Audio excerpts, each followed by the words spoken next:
إن الحمد لله من لا نبي بعد محمد صلى الله عليه وسلم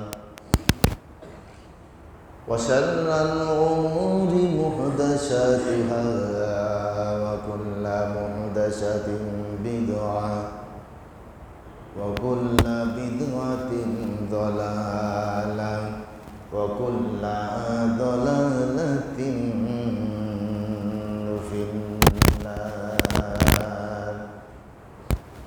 ونشهد أن لا إله إلا الله وحده لا شريك له ونشهد أن محمدا عبده ورسوله أما بعد فقد قال الله تعالى في كلامه المجيد وفرقانه الحميد أعوذ بالله من الشيطان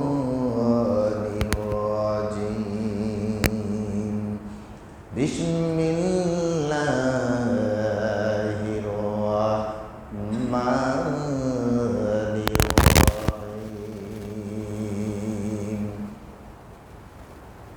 شهر رمضان الذي أنزل فيه القرآن هدى للناس وبينات من الهدى والفرقان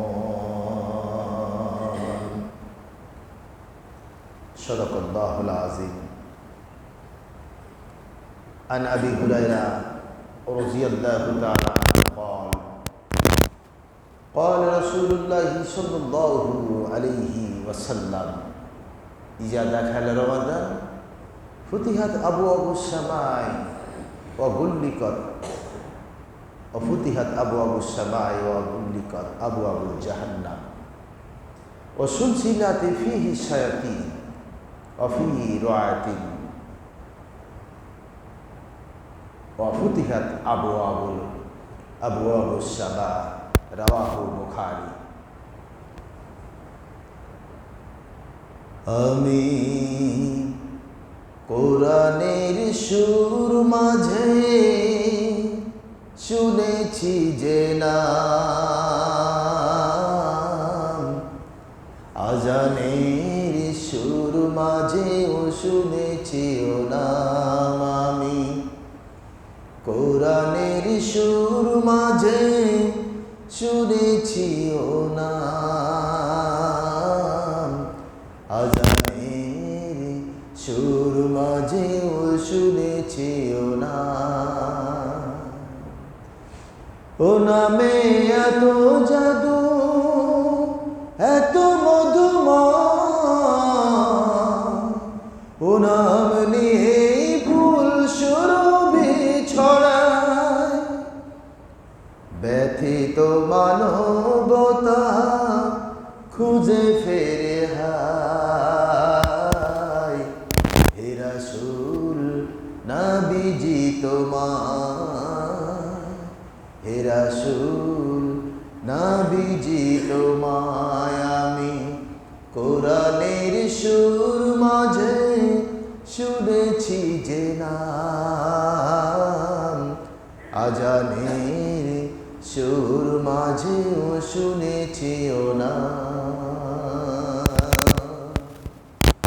মহাগ্রন্থ আল কোরআনের বাণী বান্দা যখন তেলাওয়াত করে তার অশান্ত আত্মা পরিতৃপ্ত হয়। আল্লাহর জিকিরে মানবের জিহ্বা যখন সিক্ত হয়, তার অশান্ত মন শান্ত হয়, রবের দিকে তার রুজু ফিরে আসে। এই জন্য আফাগাইরা দেইনিল্লাহি আবগুন, সৃষ্টির সব ইচ্ছাই হোক আর অনিচ্ছাই হোক, সে স্রষ্টার তার গুণগান করে। সুম্মা ইলাইহি তুরজাউন, অবশেষে আমরা সেই স্রষ্টার দিকে ফিরে যাব। সুতরাং পৃথিবীর প্রতিটি মুহূর্তে মাশরিক থেকে মাগরিব, উত্তর থেকে দক্ষিণ, প্রত্যেকটি ভূখণ্ডে জনপদে বিচরণশীল প্রত্যেকটি প্রাণী সার্বক্ষণিক স্রষ্টার গুণগান ইবাদত বান্দেগী তার মরত্ব মহত্ব ঘোষণা করতেছে, একটা মুহূর্তের জন্য বাকি নাই। আমরা সেই স্রষ্টার একটু প্রশংসা করি, সবাই পড়ুন সুবহানাল্লাহ আলহামদুলিল্লাহ লা ইলাহা ইল্লাল্লাহ সুবহানাল্লাহ আলহামদুলিল্লাহ লা ইলাহা ইল্লাল্লাহ। সেই স্রষ্টার গুণগান সেই তো করতে পারে যার প্রতি স্রষ্টার অবারিত করুণা ধারা বর্ষিত হয়। তার কারণ বহু মানুষ আছে আজান যাদের কানে পৌঁছায় না, আজান পৌঁছানোর পরেও আজানের সারা শব্দ নাই। আজানের সারা, আজানের উত্তর দেওয়ার মানে হচ্ছে নামাজে আসা। বিশেষ করে শুক্রবার হওয়ার পরেও এদিকে ভ্রুক্ষেপ থাকে না মানুষের। সারা জীবন কাজ কামে ব্যস্ত থাকবেন, কত মাল কামাবে। চলতে চলতে এক সময় এই পৃথিবীর থেকে সময় ফুরিয়ে যাবে। আজরাইল এসে বলবে চলো যায়, সময় শেষ, পরপারে মহাযাত্রায় চলো যায়। সেই দিন কবরে বসে বসে লক্ষ লক্ষ দুরূদ পাঠ যদি করি, সারা লক্ষ বছর ধরে যদি নামাজ পড়ি, একটা নেকিও তার আমলনামার মধ্যে লেখা হবে না। সুবহানাল্লাহ। সুতরাং দুনিয়া হচ্ছে দারুল আমাল, এটা দারুল ফাসাদের জায়গা নয়, এটা দারুল আমাল। যতটা আমল করব এখান থেকে শেষ। ইন্না নাহনু নুহিল মাউতা ওয়া নাকতুবু মা কদ্দামু ওয়া আসারহুম ওয়া কুল্লা শাইইন আহসাইনাহু ফি ইমামিন মুবিন। পৃথিবীর বুকে মানুষ যখন মরে যায়, তার আমলের খাতাটা ক্লোজ করে দেওয়া হয়, সব আমল বন্ধ হয়ে যায়, বান্দা আর কোনো নেকি কামানোর সুযোগ রাখে না। তবে নবীজি বলছেন মরণের পরে সব আমলনামা ক্লোজ হয়ে যায়, কিন্তু পশ্চাতে যেটি রেখে যায় তার একটা হিসাব তার কবরের মধ্যে যাইতে থাকে। আর বুখারীর মধ্যে আসছে 3টি আমল মানুষের মরণের পরও তার কবরে আল্লাহ পাক নেকি পাঠাইতে থাকবেন। 1 নম্বর হচ্ছে সাদকায়ে জারিয়া, উপকারী ইলম, যে জ্ঞান বিতরণ করে মানবতাকে হেদায়েতের পথে ডেকেছে। আর রেখে যাওয়া সেই সন্তান, যেই সন্তান কোরআন চিনল, কোরআন দেয়া মানুষকে আহ্বান করলো। 3টি আমল সাদকায়ে জারিয়া, এই 3টি আমল সিলসিলা কবরে যেতে থাকবে। বলুন আলহামদুলিল্লাহ। মুসাল্লিন ইকরাম, দিন চলে যায়, সপ্তাহ আসে, সপ্তাহ চলে যায়, মাস আসে, মাস চলে যায়, বছর আসে, বছরের পর বছর চলে যায়, যুগ চলে আসে, যুগের পরে শতাব্দী চলে আসে। প্রত্যেকটি যুগের পর মানুষের চাহিদার পরিবর্তন ঘটে যায়। আর প্রতিটি শতাব্দীর পর আল্লাহ পাক পৃথিবীর চেহারাকে বদলায় দেন। আজ থেকে 100 বছর পরের যদি আমরা পৃথিবীর দিকে তাকাই, এখন থেকে 100 বছর পিছনে চলে যায়, অনেক কিছু আমরা দেখতে পাই না যেগুলি এখন আমরা দেখি। মানুষের জীবনযাপনে বৈজ্ঞানিক যে পদ্ধতি, বৈজ্ঞানিক যে প্রয়োগ, জ্ঞান বিজ্ঞানের শাখা প্রশাখা, আজ থেকে 100 বছর পরে কতটা বিজ্ঞানের অগ্রগতি হবে আমরা এখন বসে বসে কল্পনা করতে পারবো না। আল্লাহ পাক বলতেছেন অফি খলকিকুম ওয়া মা তুআদু। তার কারণ আমি এমন কিছু সৃষ্টি করব যা তোমরা জানো। 100 বছর পরে কি সৃষ্টি হবে, জীবনযাত্রা, বাড়ি ঘরের ডিজাইন কি হবে। এখন হয়তো ফ্যান চলতেছে, এসি চলতেছে, 100 বছর পরে এমন ফ্যানের প্রয়োজন আর হবে না। এখন বিদ্যুতের কানেকশন নেওয়ার পরে কত তার, ওয়াল কেটে কেটে তারগুলি পাইপ দিয়ে নেওয়া আসে, রাস্তার ধার দিয়ে পোলগুলি দিয়ে তার টাঙানো আছে। শতাব্দীর পরে এগুলি কিছু থাকবে না, শুধু সফটওয়্যার থাকবে। মোবাইলে যেমন আমরা বাটন টিপ দিলেই কথা বলতে পারি, প্রযুক্তির সফটওয়্যার এতটা ডেভেলপ করে যাবে, ঘরে বসে আপনি মোবাইল, আপনার ইলেকট্রিসিটি রিচার্জ হবে, ঘরে বসে বসে হবে, কোনো তারের কানেকশন কিছু থাকবে না, আপনার এসি চলতে থাকবে। সুবহানাল্লাহ। এগুলি আল্লাহ পাকের সৃষ্টি। সুতরাং পৃথিবীর বয়স কত, বিজ্ঞানীরা যে যাই বলুক না কেন, গবেষকরা যাই বলুক না কেন, পৃথিবীর বয়স শেষ প্রান্ত কেউ জানে না। আলিমুল গায়ব তিনি একমাত্র জানেন। ইকতারাবাতিস সাআতু ওয়ানশাক্কাল কমার। কিন্তু আল্লাহ পাক বলতেছেন চন্দ্র দ্বিখণ্ডিত হয়েছে, কিয়ামত অত্যাসন্ন। তো কিয়ামত অত্যাসন্ন আল্লাহ পাক বলতেছেন। কোনো মানুষকে যদি আমরা বলি তোমার অফিসের একটা চাকরির নিয়োগ আছে, খুব তাড়াতাড়ি তোমার নিয়োগ হবে, অ্যাপয়েন্টমেন্ট লেটার চলে আসবে, তা আমরা ভাবতে পারি 1 মাস 2 মাসের মধ্যে চলে আসতে পারে। কিন্তু ইল্লা 50 আম্মান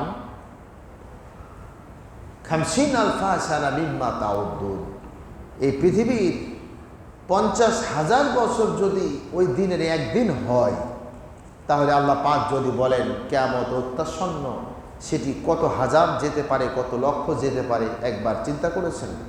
সুবহানাল্লাহ। এইসব আধ্যাত্মিক চিন্তা তার স্রষ্টাকে চিনতে সহযোগিতা করে, স্রষ্টাকে চিনতে সাহায্য করে, মানুষের ব্রেনে কাজ করে। এগুলি সৃষ্টির এই তত্ত্বগুলি, এই জন্য নবীজি যখন মেরাজে গেছিলেন সব অক্ষত ছিল। তার কারণ পৃথিবীর বিজ্ঞান দেখুন, মঙ্গল গ্রহ 49 কিলোমিটার দূরে অবস্থান করতেছে, এখান থেকে সিগন্যাল পাইতে 20 সেকেন্ড সময় লাগে। তো মঙ্গল গ্রহ 49 কোটি কিলোমিটার দূর, এটা সামান্য। লক্ষ লক্ষ আলোকবর্ষ, লক্ষ লক্ষ কোটি কোটি আলোকবর্ষ দূরে যে তারকাগুলি অবস্থান করতেছে, যে তারকার আলো পৃথিবীর বুকে এখনো পৌঁছাতে পারে নাই, তো এখান থেকে তার দূরত্ব পৃথিবীর বুকে মাপার কোনো যন্ত্র নাই। তো তার এখান থেকে সে সিগন্যাল পাইতে কতক্ষণ সময় লাগতে পারে? সুবহানাল্লাহ। এভাবে প্রথম আসমান রাকিয়া, দ্বিতীয় আসমান ফাইদুন, তৃতীয় আসমান, চতুর্থ আসমান, সপ্তম আসমান পাড়ি দিয়ে সিদরাতুল মুনতাহা, সেখান থেকে লক্ষ লক্ষ কোটি কোটি আলোকবর্ষ, যার করে হিসাব নাই, লা মাকান লা জামান জাবাল লাহুত মাহুত, এত কিছু পার করে আল্লাহ পাকে আরশে আজিমের সীমানা মাপা পৃথিবীর বুকে আদৌ সম্ভব? আদৌ সম্ভব নয়।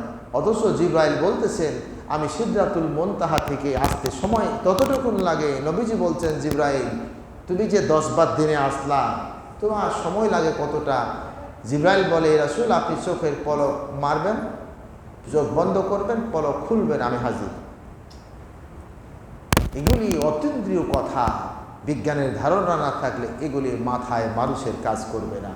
সে মহান রব তার মহাবিশ্বের ছোট্ট একটা ক্ষুদ্র 86,000 ব্যাসের বর্গমাইল ব্যাসের একটা পৃথিবীতে মানুষদেরকে বসবাস করে স্বাধীন করে দিয়েছেন। আর এই পৃথিবীকে আল্লাহ পাক বিশ্ব সৃষ্টির রাজধানী বানিয়েছেন। পৃথিবীর ওই প্রান্তে যাও, বিজ্ঞান আজকে চলে যাচ্ছে দূর দূরান্তে, তেপান্তর মহাশূন্যে, যেখানে মানুষের খবর পাওয়া যায় কিনা। পৃথিবীতে জায়গার অভাব পড়েছে, তাই না? জায়গা থাকার জায়গা নাই। চন্দ্রে গিয়ে বসবাস করা লাগবে, মঙ্গল গ্রহে গিয়ে বসবাস করা লাগবে, চাষবাস করা লাগবে, জায়গার অভাব পড়েছে। আজও পৃথিবীর কিছু প্রান্তে, আফ্রিকার কিছু দেশগুলিতে আছে 30টা লোক খুঁজে পাইতে গেলে আপনাকে 30 বর্গ কিলোমিটার এলাকা ঘুরে বেড়াতে হবে, তাহলে আপনি 30টা লোকের দেখা পাবেন। সুবহানাল্লাহ। আর বাংলাদেশ ডেনসিটি কান্ট্রি, এটা ঘন জনবসতিপূর্ণ, কিন্তু পৃথিবীর মুখে কিয়ামত হয়ে যাবে। মানুষ সংকলনের ব্যবস্থা আল্লাহ করেছেন এবং খাদ্য উৎপাদনের ব্যবস্থা করেছেন, কোনো অভাব পড়বে না। তুমি গবেষণার জন্য যাও, সমস্যা নাই, কিন্তু পৃথিবীর মানবতাকে বঞ্চিত করে লক্ষ লক্ষ ট্রিলিয়ন ট্রিলিয়ন সম্পদ ব্যয় করে তুমি মঙ্গল গ্রহে মানুষ বসবাসের জন্য হোটেল বানাবা, এগুলি পৃথিবীর মানুষ কামনা করে না। আল্লাহ আমাদের হেফাজত করুন, বলুন আমিন। মহাগ্রন্থ আল কোরআন আজকে শাবান মাসের শেষ দিন, তাই না? কালকের পর, হ্যাঁ, কালকে শাবান মাসের শেষ দিন হবে। তার মানে রমজান চলে আসলো। 2-1 দিনের ব্যবধানে, জানি না আল্লাহ আমাদের হায়াত দেবেন কিনা। আমাদের আল্লাহ হায়াত ধারণ করুন। তার কারণ আল্লাহুম্মা বারিক লানা ফি রজব ওয়া শাবান ওয়া বাল্লিগনা রমাদান। এই রমজানের শাবান এবং রজবের বরকত এবং রমজান পর্যন্ত নবীজি হায়াত চেয়েছেন। তার কারণ রমজান মাস আসলে কি করা হয়? ও ফুতিহাত আবওয়াবুস সামা, আল্লাহ পাকের রহমতের দরজাগুলি খুলে দেওয়া হয়। ও গুল্লিকাত ফিশ শায়াতিন, শয়তানকে বেড়ি পড়ানো হয়। ও সুলসিলাতি ফিহি শায়াতিন, ও ফুতিহাত আবওয়াবুল জান্নাহ, জান্নাতের দরজাগুলি খুলে দেওয়া হয়।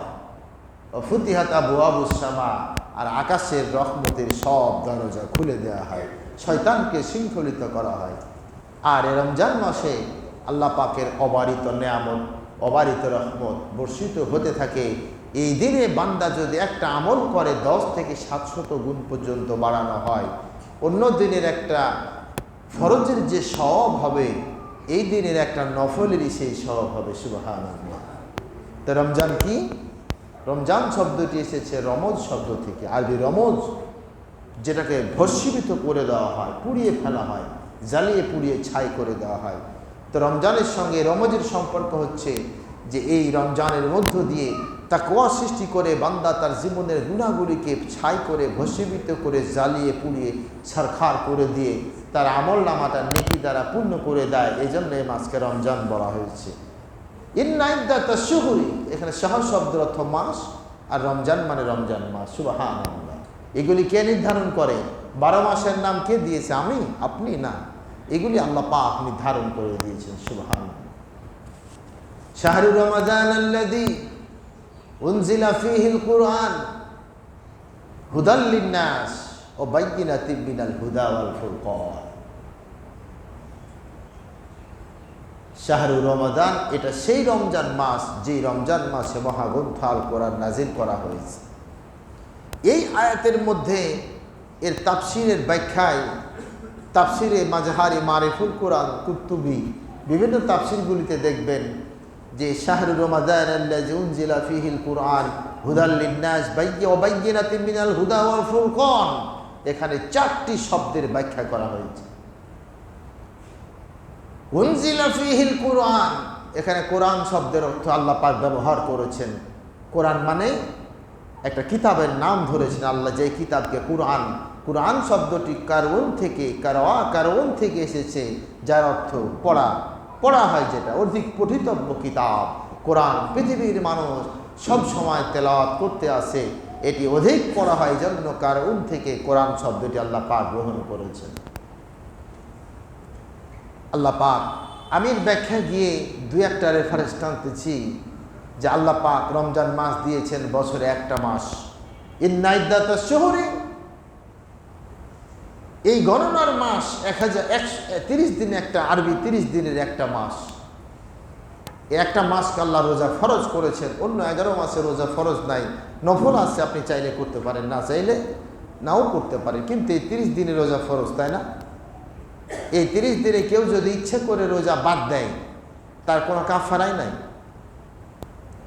এর ফতোয়া মাসালা। কেউ যদি ইচ্ছে করে একটি রোজা কাজা করে, অনেকে বলে 2 মাস রোজা রাখবে, না, এটা ওই জন্য না, এটা সে ভুল বলতেছে। ইচ্ছে করে যদি সামর্থ্য থাকার পর রোজা কেউ ছেড়ে দিল, এর দায়িত্ব আল্লাহ পাকের। এটার জন্য আপনি কি করবেন এর কোনো হিসাব নাই, কিন্তু ওটার অ্যান্সার হচ্ছে কেউ যদি রোজা অবস্থায় দিনের বেলা স্ত্রী সহবাস করে ফেলে, ওর কাফারা হচ্ছে তাকে 2 মাস রোজা রাখতে হবে, অথবা একটা গোলাম আজাদ করে দিতে হবে, অথবা 60 জন মিসকিন খাওয়াতে হবে। এগুলি মাসআলা, মাসাইল, ফতোয়া, এগুলি আমাদের জানা দরকার। পর্যায়ক্রমে জুমার খুতবার মধ্যে, 4-5টি খুতবার মধ্যে রমজানের বিশাল বিষয়গুলি নিয়ে আলোচনা করা হবে ইনশাআল্লাহ। ইন্না আ'রাদনাল আমানাতা আলাস সামাওয়াতি ওয়াল আরজি ওয়াল জিবালি ফাআবাইনা আন ইয়াহমিলনাহা ওয়া আসফাকনা মিনহা ওয়া হামালাহাল ইনসান ইন্নাহু কানা যালুমান জাহুলা। আল্লাহু আকবার। সূরা আহজাব। ইন্না আ'রাদনাল আমানাতা, এখানে হরফে শিগা ইন্না বাই ফোর্স অরিজিনাল আমানাত, আমানাত মানে মহাগ্রন্থ আল কোরআন। আমি আল্লাহ পাক এই মহাগ্রন্থ আল কোরআন নাজিল করতে চেয়েছিলাম, কিন্তু কেউ গ্রহণ করতে পারে নাই। পাহাড় থরথর করে কেঁপেছে, সারেন্ডার হয়েছে। জামিনও পারে নাই, আসমানও থরথর করে কেঁপেছে। ও হামালাহাল ইনসান, ইনসান মানুষ এই কোরআনের দায়িত্ব গ্রহণ করেছে। ইন্নাহু কানা যালুমান জাহুলা, জলুম মানে জুলুম, জুলমুন শব্দ থেকে জলুমান, এই মানুষ একটু অন্যায় জুলুম প্রকৃতির, এবং জাহুলা জাহেল থেকে জাহুলা, তার মানে মানুষ একটু অজ্ঞ প্রকৃতির। বড় বড় বিখ্যাত মানুষ অনেক বড় কিছু করে, দেখবেন আজ জায়গায় গিয়ে দুই একটা ভুল করে, করে না? মানুষের এটা একটা ফিতরাত। কোথাও কোথাও গিয়ে মানুষ ভুল করে, আর ভুল করতে গিয়ে মাঝে মাঝে এমন ভুল হয় যে ভুলের কাফারা হয় জীবনের মাসুল, যে ভুলের কাফারা দিকে জীবনটাই বরবাদ হয়ে যায়। সুবহানাল্লাহ। শাহরু রমাদান আল্লাযী উনজিলা ফীহিল কুরআন, এই সেই মাস যেই মাসে আল্লাহ পাক মহাগ্রন্থ আল কোরআন নাজিল করেছেন। হুদাল লিন্নাস, যেটি মানুষের জন্য হেদায়েত, ও বাইয়িনাতিন মিনাল হুদা, আর যেটা মানুষদের সামনে সুস্পষ্ট হেদায়েতের বাণীগুলি প্রকাশ করে। ওয়াল ফুরকান, আর আল্লাহ রাব্বুল আলামিন বললেন এটি হচ্ছে ফুরকান। ফুরকান শব্দের অর্থ সত্য মিথ্যার পার্থক্যকারী। হুদাল লিন্নাস, সেটা মানুষের হেদায়েত। হেদায়েত কাকে বলে? সুম্মা হাদা, আতা কুল্লা শাইইন খালকাহু সুম্মা হাদা। আমি আল্লাহ রাব্বুল আলামিন প্রত্যেকটি সৃষ্টিকে আমি আল্লাহ গঠন দিলাম, আকৃতি দিলাম, সৃষ্টি করলাম। আর প্রত্যেকটি সৃষ্টিকে আমি আল্লাহ সৃষ্টি করে দেওয়ার পরে তাকে বিচরণ করার জন্য, তাকে চলার জন্য, তার জীবন পরিচালনা করার জন্য যা যা প্রয়োজন আছে আমি আল্লাহ সুম্মা হাদা সবগুলি আমি আল্লাহ তার শিখালাম। আর শুধু শিখাই নাই, সেগুলি করার জন্য তারে আমি সামর্থ্য দিলাম। এর নাম হচ্ছে হেদায়েত। হেদায়েত কাকে বলে এর ব্যাখ্যা বুঝুন। আপনি বিল্ডিং বানাবেন, এত স্কোয়ার ফিট, 2000 3000 স্কোয়ার ফিটের বিল্ডিং বানাবেন, কিন্তু এই টোনের টোন ওজন আপনার নিয়ে লোড নিয়ে দাঁড়িয়ে থাকবেন। নিচে আমরা নামাজ পড়তেছি, ছাদটা কিন্তু ভেঙে পড়তেছে না কেন? এখানে একটা ক্যালকুলেশন করা আছে, এত স্কোয়ার ফিটে এতটা রডের টান দিয়ে এতটা কংক্রিট জমাটবদ্ধ করলে এটি লোড নিয়ে দাঁড়িয়ে থাকবে, এত টন লোড নেবে, ভেঙে পড়বে না। এই যে প্রক্রিয়াধীন জ্ঞান এবং এটি করার যে সামর্থ্য, এর নাম হচ্ছে হেদায়েত। হেদায়েত কি? ঠিক দুনিয়ার জীবনে মানুষ তার হেদায়েত হচ্ছে সেটি, মানুষ তার সমাজবদ্ধ জীবনে, রাষ্ট্রীয় জীবনে, পারিবারিক, সামাজিক, রাষ্ট্রীয় অঙ্গনে চলতে গিয়ে মানুষ যেই কাজগুলি করলে সামাজিক বন্ধন অটুট থাকবে, রাষ্ট্রীয় শৃঙ্খলা বজায় থাকবে, এবং মানুষের খাদ্য ব্যবস্থার নিরাপত্তা, মানুষের বিচার ব্যবস্থা, অধিকার সবগুলি অক্ষত থাকবে, যে কাজগুলি করলে ওই কাজগুলি জানা এবং করার নাম হচ্ছে হেদায়েত। এর নাম হচ্ছে হেদায়েত। লম্বা দাড়ি দিয়া 11 হাত লম্বা পাগড়ি বাঁধা, লম্বা উঁচা টুপি আর 13 হাত জুব্বা পড়া, 5 ওয়াক্ত নামাজে মসজিদে পাবন্দি করে জিকির আজগার করতেছি, আর রাত্রিবেলায় জেগে জেগে বলছি ইয়া রব আমার প্রতি তোমার কত রহমত, ইয়া মেহেরবান আমার প্রতি তোমার কত দয়া। এই দিয়ে তোমার হেদায়েত হয় না। হেদায়েত তো সেটা হয় সমাজ ব্যবস্থা জীবনে তুমি মানুষের সঙ্গে মিশে গিয়ে যেটি ভালো সেটি করতেছো, মানুষকে করার জন্য বলতেছো, ওর নাম হচ্ছে হেদায়েত।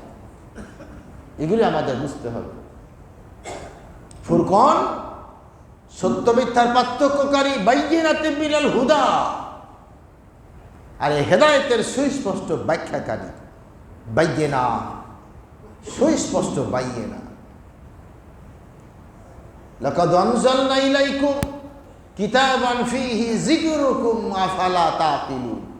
আর এই সেই মহাগ্রন্থ হেদায়েতের কিতাব যেখানে মানুষের আলোচনা করা হয়েছে। এই যে রমজান আসতেছে, রমজানের কারণে শয়তানকে যেহেতু শৃঙ্খলাবদ্ধ করা হয়, আকাশের রহমতের দরজা বন্ধ করা হয়, জাহান্নামের দরজা ক্লোজ করা হয়। শয়তান তো বেকায়দায় পড়ে যায়, তাই না? শয়তান কি করবে? এই জন্য রমজান আসার আগে থেকে শয়তান আবার কিছু ছক নকশা আঁকে, কিছু প্ল্যান প্রোগ্রাম করে। কি?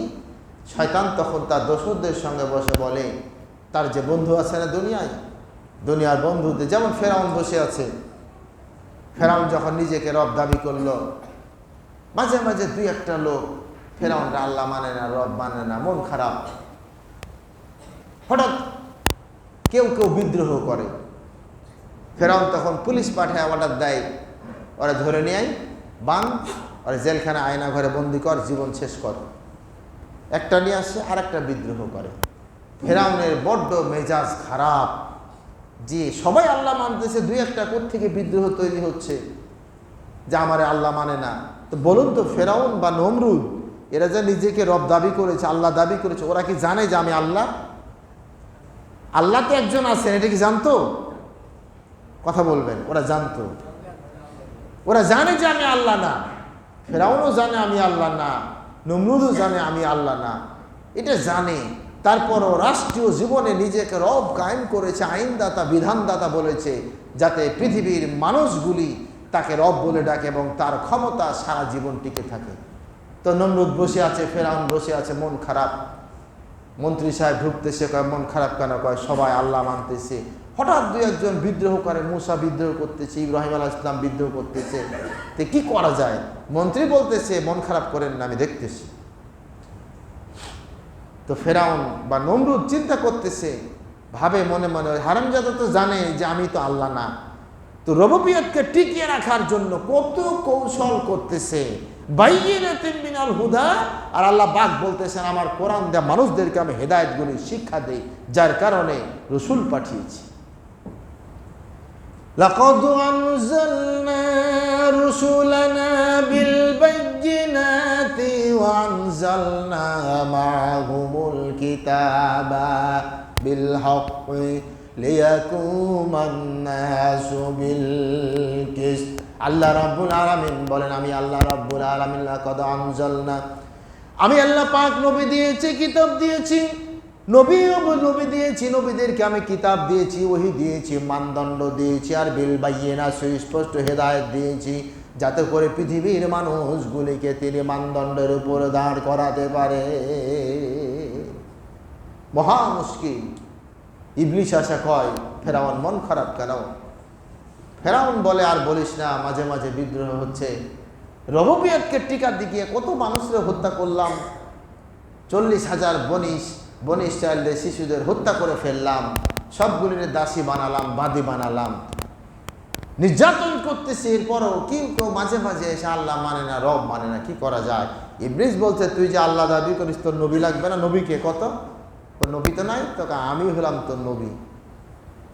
ইবলিস হচ্ছে ফেরাউনের নবী হয়ে গেল। তো ইবলিস নবী, ইবলিস হচ্ছে ফেরাউনের নবী, ফেরাউন আল্লাহ। চিন্তা করেছেন অবস্থা? পৃথিবীর মানুষের এই শিক্ষাগুলি যুগে যুগে কালে কালে যারা স্বৈর শাসক, যারা ক্ষমতার মসনদে বসে, এই চেয়ারে বসে বসে কলম ঘোরায়, মাথা ঘুরায়, আর চিন্তা করে সারা জীবন কেমনে ক্ষমতায় থাকবো, ইবলিস এদের সঙ্গে বসে বসে বুদ্ধি দেয়। আর এই বুদ্ধিজীবীগুলি এদেরকে বিভিন্ন দিক নির্দেশনা দেয়, এইটা করো, সেইটা করো। কিন্তু ওয়াল কওমিলাল্লাহি ওয়ামাজিনিস সালাম ওয়াদাল্লা আনহুম মা কানু ইফতারুন, অবশেষে তাদের সব চক্রান্তগুলি নষ্ট হয়ে যায় এবং এরা আল্লাহর কাছে আত্মসমর্পণ করে। আল্লাহ পাক বলতেছেন, ওয়ামান নারাদা আন যিকরি ফাইন্না লাহু মাঈশাতান দনকা, আর দুনিয়ার জীবন এদের জন্য সংকীর্ণ করে দিই। লক্ষ লক্ষ বর্গ কিলোমিটার পৃথিবীর বুক এদের থাকার জায়গা জুটবে না। সুবহানাল্লাহ। এরপর আল্লাহ পাক সূরা বাকারা 125 নম্বরে বলতেছেন, ইয়া আইয়ুহাল্লাযীনা আমানু কুতিবা আলাইকুমুস সিয়াম কামা কুতিবা আলাল্লাযীনা মিন ক্বাবলিকুম লাআল্লাকুম তাত্তাকুন। এখানে সওমের বহুবচন সিয়াম। আল্লাহ পাক বলতেছেন, আমি তোমাদের প্রতি রোজা ফরজ করেছি, শুধু তোমাদের নয়, তোমাদের পূর্ববর্তী জামানার মানুষদের উপরে রোজা ফরজ করেছি, যাতে করে তোমরা লাআল্লাকুম তাত্তাকুন, পরেশগার হতে পারো। লাআল্লাকুম তাত্তাকুন, যাতে করে তোমরা পরেশগার হতে পারো। পরেশগার কি? পরেশগার কাকে বলে? আপনার পোশাকের উপর পরেশগার ডিপেন্ড করে না, আপনার চরিত্রের উপরে পরেশগারিতা ডিপেন্ড করে। আপনি রাস্তা দিয়ে পথ চলতেছেন, মানুষের সঙ্গে ব্যবসা বাণিজ্য করতেছেন, পণ্য বিক্রি করতেছেন, ওজনে কম দেওয়া থেকে বিরত থাকলেন, সঠিক ওজন দিলেন আল্লাহর ভয়ে, এর নাম হচ্ছে পরেশগার। আপনি ব্যবসা বাণিজ্য করতে গিয়ে সুদ ঘুষ থেকে এড়িয়ে গেলেন, এর নাম হচ্ছে পরেশগারিতা। মানুষকে তার অধিকার দিলেন, এটার নাম হচ্ছে পরেশগারিতা। মানুষকে আপনি সম্মান প্রদর্শন করলেন, সালাম দিলেন, এর নাম হচ্ছে পরেশগার। এগুলি আমাদেরকে বোঝা দরকার। কিছু মানুষ দেখবেন নামাজের ধার ধারে না। এই যে নির্বাচন যখন আসবে কিংবা বিভিন্ন ধরনের এই যে আমাদের মাহফিল টাহফিলগুলি হয়, প্রধান অতিথি হারামি দেখবেন সারা জীবন নামাজের খবর রাখে না, ওই দিন একটা পাঞ্জাবি পরে বড় টুপি পরে দেখবেন একেবারে আতর দিয়ে প্রধান অতিথির আসনে বসে ইসলামের কথা বলে। এমনও যায় এক এক দিনের আসরের নামাজ 3 বার পড়ে। নিজে দেখছেন 3 জায়গায় প্রোগ্রাম, ওখানে নামাজ পড়ছে আসরের, এখানে প্রোগ্রাম আসরের, ওখানে আসরের নামাজ পড়তেছে, 3 বার নামাজ পড়তেছে। ও নামাজই তো পড়ে না। এগুলি হচ্ছে পরেশগারিতা নয়, এর নাম পরেশগারিতা নয়, এর নাম ধোঁকাবাজি, মুনাফিকি। রমজান আমাদের সেই তাকওয়া অর্জন করার জন্য শিক্ষা দেয়, ট্রেনিং দেয়। বড় দুঃখ লাগে। হুদাল্লিন নাস এর ব্যাখ্যা করতেছিলাম সূরা বাকারা 185 নম্বর আয়াতে, বাইয়িনাতিম মিনাল হুদা ওয়াল ফুরকান, স্পষ্ট হেদায়েত। রমজান মানুষের তাকওয়া, নবীজি রমজান যখন আসতেন নবীজির বদান্যতা বেড়ে যেত, আমল আখলাক বেড়ে যেত এবং দান সাদকা নবীজির বেড়ে যেত, ঠিক না? আর আমাদের দেশে রমজান আসতে দান সাদকা বাড়ে না কমে? কম তো। এক শ্রেণীর মানুষের বাড়ে। এরা কারা? এরা আমরা আপনাদের মতো সাধারণ মানুষ। কিন্তু ভিআইপি যারা বড় বড় শিল্প ইন্ডাস্ট্রির মালিক, এদের দান সাদকা বাড়ে না কমে? কম তো। এদের কমে যায়। এরা কি করে? পণ্যের দাম বাড়িয়ে জনগণকে বিমুখ করে অধিক মুনাফা কায়েমের জন্য এরা কি করে? সিন্ডিকেট তৈরি করে, আমলাতান্ত্রিক পরিবেশ তৈরি করে পণ্যের দাম বাড়ে, জনগণের ভাইজা ভাইজা খায়, ঠিক কিনা কর? মুরগির দাম কত? কালকে রমজান, দেখবেন মুরগির দাম কত বাড়ছে। প্রত্যেকটি পণ্যের দাম সমানে দেখবেন বাড়তেছে। খবরে দেখলাম খেজুরের দাম কমে গেছে, বাজারে গিয়ে দেখি খেজুরের দাম আগুন লাগছে। কি করে হয়? বাজারে ভোজ্য তেলে আগুন লাগছে, লাগে না? কেজিতে 20 টাকা না কত বাড়ছে যেন, তাও পাওয়া যায় না। তেল কি নাই? কই গেল তেলগুলি? সাগরের বুকে এরা যে গোডাউনে স্টকগুলি করে, দেখেন শয়তান কেমন করে এদেরকে নাচায়।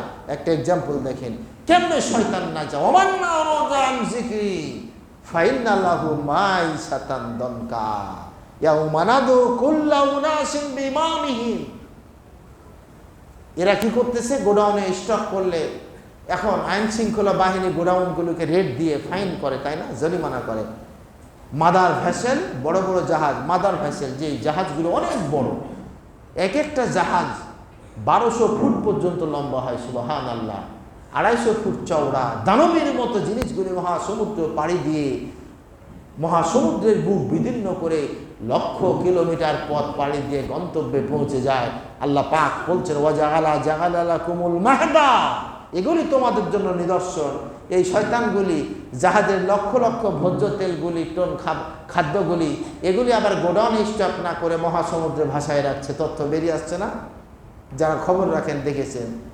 লাইটার জাহাজে এগুলি আনলোড করে নিয়ে আসা হয়। মাদার ভেসেল, বড় বড় জাহাজগুলো ওই দূরে মহাসমুদ্রে ভাসায় রাখছে, আনলোড করতেছে না। কেন? খাদ্যের কৃত্রিম সংকট সৃষ্টি হবে আর আমি আমার পণ্য অধিক দামে বিক্রি করে মুনাফা কামাবো। সুবহানাল্লাহ। আল্লাহ রাব্বুল আলামিন বলেন, ওয়ামান কানা ইউরিদুল আজিলাতা আজ্জালনা লাহু ফিহা মা নাশাউ লিমান নুরিদু সুম্মা জাআলনা লাহু জাহান্নাম ইয়াসলাহা মাজমুমাম মাদহুরা। সূরা বনী ইসরাঈলের মধ্যে আল্লাহ পাক বলতেছেন আর মানুষদের মধ্যে যারা দুনিয়া কামনা করবে, মান কানা ইউরিদুল আজিলাতা আজ্জালনা লাহু, যারা দুনিয়াকে পেতে চায়, আখিরাতকে যারা বাদ দিয়ে দিতে চায়, আমি আল্লাহ রাব্বুল আলামিন দুনিয়ার বুকেদেরকে সামান্য পরিমাণ আমি কিছুটা দিয়ে দেই, যাকে দিতে চাই তাড়াতাড়ি দিয়ে দেই। সুম্মা জাআলনা লাহু জাহান্নাম, আর এরপরে আমি আল্লাহ রাব্বুল আলামিন তার জন্য জাহান্নাম মওজুদ করে রেখেছি। ইয়াসলাহা মাজমুমাম মাদহুরা, আর সেখানে তারা নিন্দিত এবং বিতাড়িত অবস্থায় প্রবেশ করবে। ওয়াজআলনা জাহান্নামা লিল কাফিরিনা হাসিরা। মাজমুমাম মাদহুরা দুইটি শব্দ, একটা হচ্ছে তারা নিন্দিত হবে, আরেকটা হচ্ছে তারা বিতাড়িত হয়ে। মাজমুমাম মাদহুরা, নিন্দিত এবং বিতাড়িত হয়ে তারা হাসিরা মানে কারাগার, তারা জাহান্নামের জেলখানায় তারা জেল ভোগ করতে থাকবে। এরা দুনিয়ায় নিকৃষ্ট, দুনিয়াতে এক সময় এরা দেখবে নিন্দিত হয়, বিতাড়িত হয়।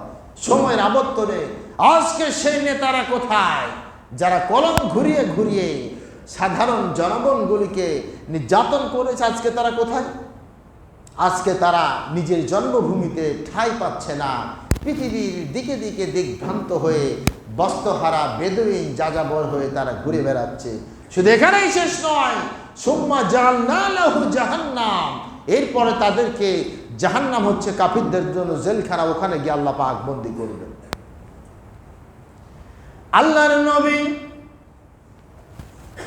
সারাদিন কাজ কাম করেছেন, বাইরে থেকেছেন, নবীজি ফিরে আসলেন। হযরত উম্মে সালমা রাদিয়াল্লাহু তাআলা আনহা থেকে হাদিসটি আসছে মুসনাদ আহমদ, মুস্তাদরাক আহমদ, এরপরে মুসান্নাফ ইবনে সাহেবার মধ্যে এবং তিরমিজির মধ্যে হাদিসটি এসেছে। আল্লাহ নবী সারাদিন বাইরে কাজ কাম নিয়ে ব্যস্ত হয়ে গেছেন। রমজান মাস চলতেছেন, নবীজি সন্ধ্যার পরে উম্মে সালমার গৃহে প্রবেশ করবেন। রমজানে প্রচন্ড সূর্যের উত্তাপ, মরু উত্তাপ, প্রচন্ড ক্ষুধা বেশি লাগে, ওখানে ডিহাইড্রেশন হয়। হযরত উম্মে সালমা চিন্তা করে নবীজি গিয়ে কি দিয়ে আমি ইফতার করাতে পারি। এই জন্য হযরত উম্মে সালমা নবীদের জন্য একটা গোশতের খণ্ড রেখে দিয়েছেন, এটি দিয়ে নবীজিকে ইফতার করাবো। নবীজি ফিরবেন, কিন্তু দুপুরবেলা একজন শায়েখ, দুপুরবেলা একজন মিসকিন অভাবী, একজন ফকির ক্ষুধার্ত অবস্থায় বলল, বাড়িতে কে আসো, আমারে খাবার দাও, 3 দিন ধরে অনাহারে আছে, আমি কোনো খাবার খাই নাই, ক্ষুধায় পেটটা আমার চনচন করে, খাবার দাও। হযরত উম্মে সালমা চিন্তা করেন নবীজি রোজা অবস্থায় আছেন, সন্ধ্যাবেলায় নবীজি বাড়ি ফিরবেন, এটা যদি আমি ফকিরে দেই, নবীজি অভুক্ত অবস্থায়, নবীজি অনাহারে থেকে যাবেন। এবার হযরত উম্মে সালমা রাদিয়াল্লাহু তাআলা আনহা ফকিরে বিদায় করেছেন, তাই খাবারটা ফকিরে দেই নাই। নবীজি সন্ধ্যার সময় ফিরলেন, নবীজি ইফতার করবেন, আজানের অপেক্ষায় আছেন। এরপরে আজান যখন হবে, নবীজির যখন খটকা লাগলো, তিনি মুখে খাবার নিবেন, ইফতার সামগ্রী সেই গোশতের টুকরা, নবীজির খটকা লেগে গেল। বললেন উম্মে সালমা রে, এই খাবারের মধ্যে আমার বড় খটকা লাগতেছে, তুমি বলো তো ঘটনা কি, কোনো কি অভুক্ত কোনো অনাহারী ব্যক্তি খাবার চাইছিল নাকি? উম্মে সালমা বলে, ইয়া রাসূলুল্লাহ, আমি জানি জিবরাইল আপনাকে জানাইছে দুপুরবেলা একজন ফকির এসেছে খাবার গ্রহণের জন্য, খাবার চেয়েছে ক্ষুধার্ত অবস্থায়, কিন্তু সামান্য এই গোশতের টুকরা ছাড়া বাড়িতে কোনো খাবার নাই, আমি খাবারটা দেই নাই, আপনি ফিরে আসবেন, আপনি ইফতার করবেন, এই জন্য আপনার জন্য রেখে দিয়েছি, ফকিরে দেই নাই। আল্লাহর নবী সেই খাবারটি প্লেটের থেকে দূরে সরিয়ে দিয়ে বললেন, উম্মে সালমা রে, একজন ক্ষুধার্ত ব্যক্তি তোমার দ্বারে এসে খাদ্য চাইলো, আর বাড়িতে খাবার থাকার পরেও তুমি খাবার দিলা না। ও উম্মে সালমা, সুবহানাল্লাহ, আলহামদুলিল্লাহ, আমি ওই রবের নামের প্রশংসা করি, জিবরাইল আমাকে কিছুক্ষণ আগে ঘটনা তো বলে দিয়েছে। উম্মে সালমা, তুমি বুঝতে পারো নাই, তুমি জানতে পারো নাই, যেই ফকির বাড়িতে খাবার চাইলো, অথচ খাবার থাকার পরেও ফকির ক্ষুধার্ত অবস্থায় ফিরে গেল। এই ক্ষুধার্ত অবস্থায় ফিরে যাওয়ার পরে ওই খাবার পৃথিবীর কোনো নবীর পেটে হজম হতে পারে না। وَوَهَبَتْ نَفْسَهَا لِلنَّبِيِّ أَرَادَ النَّبِيُّ أَن يَسْتَنكِحَهَا خَالِصَةً لَكَ مِن دُونِ الْمُؤْمِنِينَ। জোরে বলো আল্লাহু আকবার। প্রিয় ভাইরা, ধারাবাহিকভাবে গত জুমার ঘটনা, আচ্ছা ইনশাল্লাহ আমি এটা আগামী জুমায় বলবো, আল্লাহ বাঁচায়। ওটা বললে অনেক সময় চলে যাবে, সময় শেষ হয়ে গেছে, বলবো ইনশাল্লাহ। একজন ভাই প্রশ্ন করেছিলেন মোবাইলে যে অসুস্থ, তিনি বৃদ্ধ মানুষ এবং অসুস্থ, রোজা রাখা তার পক্ষে সম্ভব নয়, রোজা রাখা তার পক্ষে সম্ভব নয়। এক্ষেত্রে তিনি কি করবেন? এক্ষেত্রে তার মাসআলা হচ্ছে কোরআনের আয়াত, ওয়ালাল্লাযিনা ইউতিকুনা ফিদিয়াতুন তুআমু মিসকিন। যে ব্যক্তির সামর্থ্য নাই, মানে অসুস্থ এবং বৃদ্ধ হয়ে গেছে, হয়তো পরে রোজা রাখার পরিবেশ তার হতে পারে না, এরকম হলে ওই ব্যক্তি ফিদিয়া, ফিদিয়া শব্দের অর্থ বদলা, যে নিজে পারতেছি না কাউকে দিয়ে করাচ্ছি। কিন্তু কোনো সুস্থ ব্যক্তি এখন অসুস্থ, সে ফিদিয়া দিতে পারবে না, সে যখন আবার সুস্থ হবে রোজাগুলি সে পর করবে। কোনো সুস্থ ব্যক্তি এখন হয়তো সফরে আছে, সে ফিদিয়া দিবে না, সে রোজা রাখবে। কিন্তু যার সামর্থ্য হারিয়ে গেছে ওই ব্যক্তি শুধু ফিদিয়া। এটা প্রথম দিকে যখন আয়াতটা নাজিল হয়, পরবর্তীতে সূরা 185 নম্বরের আয়াতে এটিকে রহিত করে দিয়ে আয়াতটি মানসুখ হয়ে গেছে। এগুলি আমাদের বুঝতে হবে, এগুলি জানতে হবে। প্রিয় ভাইরা, রমজান মাস, সময় শেষ, আমি আর কথা বাড়াবো না। বিভিন্ন প্রশ্ন থাকলে আপনারা প্রশ্ন করবেন, যতটা সম্ভব জানা থাকলে উত্তর দেব, না জানা থাকলে জেনে এসে জানাবো, করে লজ্জার বিষয় নাই, জানতে হবে। তার কারণ এই যে রমজানের প্রশ্ন নিয়ে এখন দেখবেন শুরু হয় কি, বিড়ি খেলে রোজা ভাঙে কি ভাঙে না, ধূমপান করলে রোজা ভাঙে কি ভাঙে না, ধূমপান কেউ বলে খাওয়া মাকরুহ, তো ধূমপান শুকনা জিনিস খেলে রোজা ভাঙবে কেন, এখন ফতোয়া দিবেন কই? রাসূলের জামানায় কি বিড়ি ছিল নাকি? বিড়ি নামে কোনো হাদিস আছে? এগুলো নিয়ে এখন বাড়াবাড়ি শুরু হবে। তো হুজুরদের বেকারে ফেলে তো লাভ নাই। 1 মিনিট একটা কথা বলি, 2 ভণ্ড কি করছে, এক হুজুরের কাছে আমানত রাখছে যে হুজুর, এখন তো মানুষ ব্যাংক ব্যালেন্সে টাকা পয়সা রাখে, একসময় কিন্তু সমাজে গণ্যমান্য ব্যক্তিদের কাছে আমানত রাখতো, ঠিক না? এখনও কোনো মানুষ দেখবেন ব্যাংকে না রেখে কোনো মানুষের কাছে রাখে, কয়টা রাখ পরে আমি নিব, আছে না, বিশ্বস্ত। তো রাখছে, তো হুজুরের কাছে 2 ভণ্ড রাখছে আমানত, কয় হুজুর পরে আমরা নিয়ে যাব। 2-1 মাস পরে ভণ্ডদের এক ভণ্ড এসে বলছে, হুজুর আমার বন্ধু তো মারা গেছে, তা আমার সেই টাকা পয়সাটি এবং তার বন্ধু টাকা পয়সা এগুলো দিয়ে দেন, আমি তারটা পৌঁছাই দেব। হুজুর সরল মনে দিয়ে দিয়েছে। এই ভণ্ডামি তো হুজুর বুঝতে পারে নাই। আবার কি করছে, 10 দিন পর ওই ভণ্ড আরেক বন্ধু চলে আসে, কয় আমার টাকা দেন। হুজুর বলতেছে, তোমার তো ওই বন্ধু তোমার সহ টাকা পয়সা নিয়ে গেছে। কয়টা কেমন কথা, আমার আমানত আমি নেব, আমাকে দিবেন, তারা দিচ্ছেন কেন? আমি তো এত কিছু বুঝি না, আমার অর্থ ফেরত দেন। হুজুর যে বেকায়দায় পড়ে গেল। হুজুর এরা কৌশল খাটায় বলতেছে যে ঠিক আছে তোমার আমানত দেব, কোনো সমস্যা নাই, কিন্তু তোমাদের কথা ছিল 2 জনে টাকা রেখেছ, 2 জনে এসে নিয়ে যাবে, সুতরাং 2 জনে একসঙ্গে আসো, আমি 2 জনকে টাকা দিয়ে দেব। লাইসা হাযা বিকালামিন বাশার ওয়া মান দাল্লা বিদাল্লা মিল আবিদ। যুক্তি তর্ক দিয়ে আল্লাহ পাক যুক্তির উপর ইসলামকে দাঁড় করাইছেন। সব সমস্যার সমাধান আছে, একটু বিবেক খাটায় বোঝার চেষ্টা করতে হবে। আল্লাহ পাক আমাদের বুঝার তৌফিক দেন এবং রমজানের প্রস্তুতি গ্রহণ করার সুযোগ করে দেন এবং রমজানের নিয়ম কানুন মেনে তাকে অর্জন করে গুনাহ মাফ করার সুযোগ করে দেন, বলেন আমিন। ওয়া আখির দাওয়ানা আনিল হামদুলিল্লাহি রাব্বিল আলামিন। ইন্নাল্লাহা ইয়া'মুরু বিল আদলি ওয়াল ইহসান ওয়া ইতা'i যিল কুরবা ওয়া ইয়ানহা আনিল ফাহশাই ওয়াল মুনকার ওয়াল বাগই ইয়া'iদুকুম লাআল্লাকুম তাযাক্কারুন।